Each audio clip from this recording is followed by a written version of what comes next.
football, the beautiful game, but lately some of the world's biggest stars are saying that the sport is on the verge of collapse. Players overworked, schedules packed to the limit, and injuries piling up. But is it really that bad with how much that they get paid? Are the players just overreacting? Well, that's what we'll be talking about today. So what's going on, everyone? You are listening to Back of the Net here. I hope you're all doing well. Please be sure to like the video, subscribe if you guys haven't already, and let's get into it. Back in 1980, Arsenal legend Brian Talbot played in 70 games in a single season. Yes, 7-0. Every game, and it was no light run either.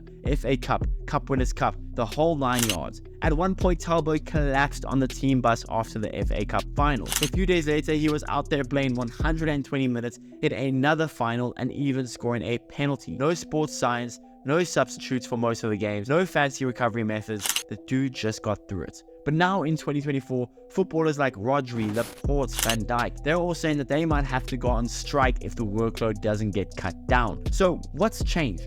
In modern football, the pace is faster, the intensity is off the charts, and the stakes are way higher.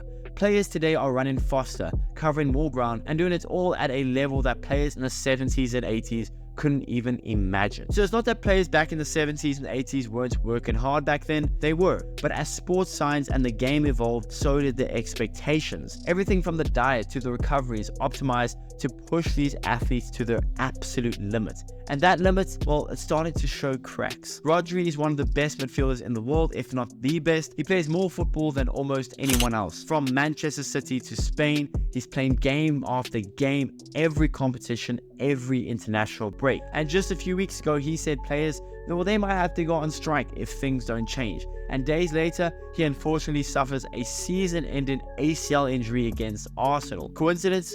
Maybe. But when you're playing non-stop, injuries start to feel inevitable. And it's not just Rodri complaining. Jules Koundé, Yuri Timber, Bernardo Silva, they are all speaking up as well. Even legends like Thierry Henry are calling the current schedule crazy. But the truth is, not every team has it as bad as Manchester City. Most Premier League teams played fewer than 50 games last season. Some played as few as 42.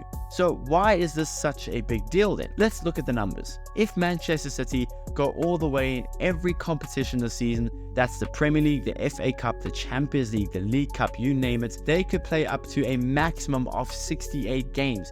And in the new Club World Cup next summer, we're talking about at least 3 more games onto that, possibly up to 7. That's 75 games for Manchester City in 1 year. For comparison, the average team in Europe's top 5 leagues plays under 50. So yeah, the top teams are very overloaded, but unfortunately not every team and not every player is suffering the same fate. Now, here's where things get really tricky. The international calendar. Back in the day, players weren't just jetting off every few months to play Nation League games or European Championship qualifiers. Now with the Nations League and the expansions of both the Euros and the World Cup, international players are playing more than ever before. Take Spain and Italy for example. They've gone from playing 6 international games a year in the 60s to 12 now. And when you're one of the best players on one of the best teams, you're playing in almost all of those games. More games, more travel, less rest. It's a recipe for disaster. And the thing is, it's not just the players that are complaining. Fans themselves are starting to complain as well. Not for the players' sake, but for our sake as well. The more that these players play, the more injuries that happen, and the less that we get to see the best players playing. But also at the same time, the more that these players play, then the football that we're watching becomes a lower product because players just haven't got the energy to play at the top level every single game. 3 games a week, even for a fan, is a lot to watch. I can't imagine how it is for a player having to travel back, play, train, prepare for the games, and also still have a life outside of football. For a lot of us, football is life, but for these players, a lot of them, it is a job, and fair enough, and they are getting worked to the bone, and something has to give. So is football really at a breaking point? It might not be for every team, but for the elite players at the top clubs, yeah, I'd say it's pretty close. You've got players like Rodri who are playing non-stop, and we're adding even more games and more competitions to the calendar instead of taking them away. FIFA are pushing for the expanded Club World Cup, and while the idea sounds cool in theory,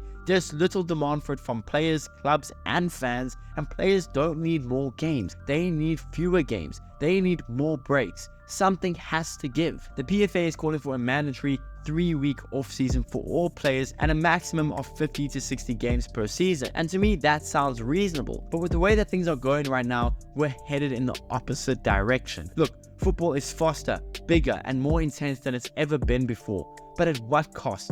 The game's top stars are speaking out, and if nothing changes, we could be seeing something we've never seen before. Players going on strike to protect their health. Are the players right to be concerned, or is this just the price of being at the top of the game?